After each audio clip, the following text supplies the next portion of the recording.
Бүгін тағы да бір чурбан түрін тігуді үйретемін. Мен маталарымды дайындап, қиып дайындап алдым. Сен осындай мата керек, декатор. Мынаның ұзындығы 35.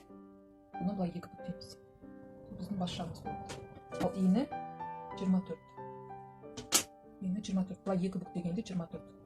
Ал ұзындығы 35. Сосын мынау арт жағы. Бұныкі тоже ені 24. Ал мына ұзындығы 20.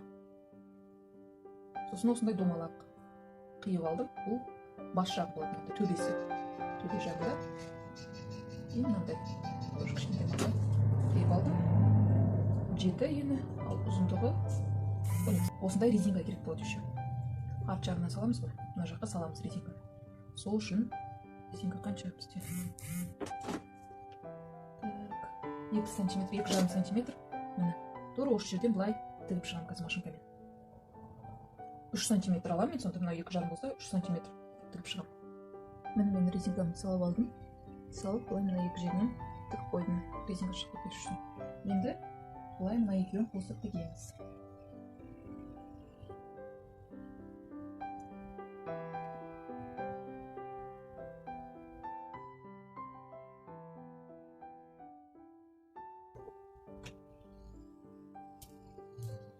Потом шетін зигзагтау керек. Сосын міне екінші шетінде бірге қосып тігіп шығамыз. Былай мына жағын да солай тігіп шығамыз. Міне мен тігіп шықтым. Мына біздің сонда алдымыз болады. Ал мынау арты. Красный кигіз көрсетіңізші. Мынау сонда біздің алдымыз болады. Ал мынау арт жағы резинка тұрған жақ.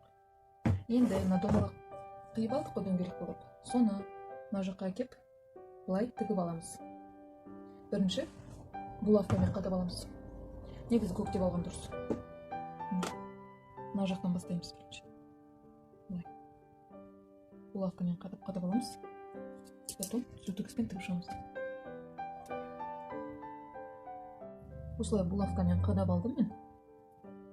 Былай дөңгелек қадап. Бәрін қадап алдым да мынандай. Артық қалған жерін міне былай складка жасай салдым мына екі жерін. Сонда жиналып тұрады. Енді осыны былай сутігіспен тігіп шығамын. Сосын оны зигзагпен нетіп шығамын, шетін жүргізіп шығамын. Мыналарды тоже мен зигзагпен жүргіздім, оверлоктаған жоқпын. Міне мен былай тігіп алдым төбесін. Сосын зигзагтап алдым. Енді мынаның шапкамыздың тура ортасын тауып аламыз. Мына арт жағы міне былай ойып тура ортасын белгілеп аламыз. Міне белгіледім тура ортасы. Енді осы жерге бағана осындай мата қиып алдық қой, соны тігіп аламыз да сутігіспен сыртқа қайырып, мында келеміз. Мындағы қоямыз да. Қазір бұны машинкамен тігіп шығамыз. Булавкамен қадап аламыз. Мынаны екіншісін былай әкеп, бұны бірақ та қолмен тігеміз екінші жағын. Мынаны былай машинкамен тігеміз. А мына жағын қолмен тігеміз. Міне мен тігіп шықтым мына жағын. Енді бізге тағы да бір мата керек болады. Так, ені 30, ал ұзындығы 54-55 сантиметр. Осыны матамызды аламыз да, былай кіргіземіз мына жаққа. Былай кіргіземіз.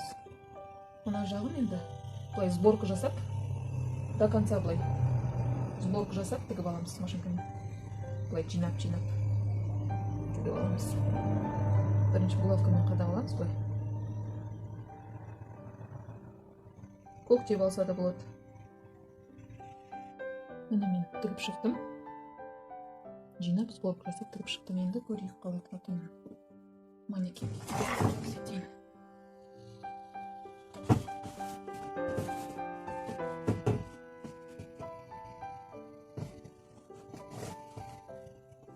Әдемі шыққан сияқты меніңше. Мына жағын тіксе де болады былай. Тікпей қойса да болады негізінен. Ашып тұра берсе де ештеңе етпейді.